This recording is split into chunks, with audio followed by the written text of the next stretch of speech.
দুর্নীতি করলেও মেলে দায়মুক্তি।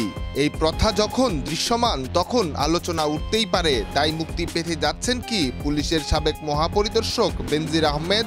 তবে এবার সহসায় দায়মুক্তি পাচ্ছেন না সাবেক এই মহাপরিদর্শক। বড় ধরনের দুর্নীতিতে জড়ানোর পরেও গেল কয়েক বছরে দুর্নীতির অভিযোগ থেকে দায়মুক্তির ঘটনা ঘটেছে অনেক। যে তালিকায় রয়েছে বেসিক ব্যাংকের চেয়ারম্যান আব্দুল হাই বাচ্চু, যুবলীগ নেতা ইসমাইল হোসেন সম্রাট।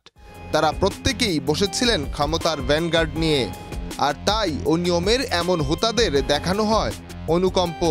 এমনকি অনেক ক্ষেত্রে দুর্নীতি করেননি বলেও সাফাই গেয়েছেন রাষ্ট্রীয় বিধিবদ্ধ সংস্থাগুলো। আর তাই আলোচিত বেনজির কাণ্ডে সন্দেহ উঠেছে বিচার হওয়া না হওয়া নিয়ে।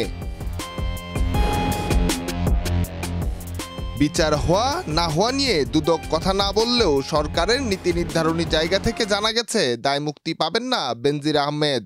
তারা বলছে তদন্ত শেষে প্রমাণ পাওয়া গেলে হবে মামলা। বেনজির আহমেদ ছিলেন পুলিশের প্রভাবশালী আইজিপি, যার কারণে ঘনিষ্ঠতা ছিল সরকারের নীতি নির্ধারকদের সঙ্গে। দায়িত্বে থাকা অবস্থায় ছিলেন আলোচনায়, কখনো বা সমালোচনায়, কিন্তু কথা বলার সাহস কেউ করেনি। তার বিরুদ্ধে রূপালী জগতের মানুষ নিয়েও ছিল নানা আলোচনায় সমালোচনায় থাকা দুদক এবার বেনজির ইস্যু নিয়ে ইতিবাচক হয়ে উঠতে চায় বলেও ধারণা করা যাচ্ছে। তবে আগ বাড়িয়ে কিছু করতেও যাবে না দুদক। স্বাভাবিক নিয়মে অভিযোগ আসলে যা করা হয় বেনজিরের ক্ষেত্রেও তাই করা হবে। দুদকের অনুসন্ধান দলের কাছে বেনজির আহমেদ ও তার পরিবারের সদস্যদের নামে থাকা সম্পদের অনেক নথিপত্র এরই মধ্যে চলে এসেছে, যার পর্যালোচনা চলছে। অভিযোগের বিষয়ে বেনজির আহমেদকে দ্রুত জিজ্ঞাসাবাদ করতে চায় দুদক। এ কারণে বেনজির আহমেদ ও তার স্ত্রী সন্তানকে দুদকে হাজির হওয়ার জন্য নোটিশও দেওয়া হয়েছে। নোটিশে বেনজিরকে আগামী 6 জুন এবং তার স্ত্রী সন্তানদের 9 জুন সকাল 10টায় হাজির হয়ে বক্তব্য উপস্থাপন করতেও বলা হয়েছে। তবে ভিন্ন ঘটনাও দেখা গেছে বেনজির আহমেদ ইস্যুতে। অনুসন্ধান শেষে মামলা করার পরই আসামি ও তার পরিবারের সদস্যদের সম্পদ জব্দ করার প্রক্রিয়া শুরু হয়ে থাকে।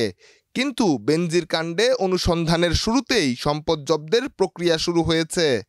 এছাড়া আসামি পালিয়ে যাওয়ার আশঙ্কা থাকলে বিদেশ গমনে নিষেধাজ্ঞা জারি ও গ্রেফতার করা হয়।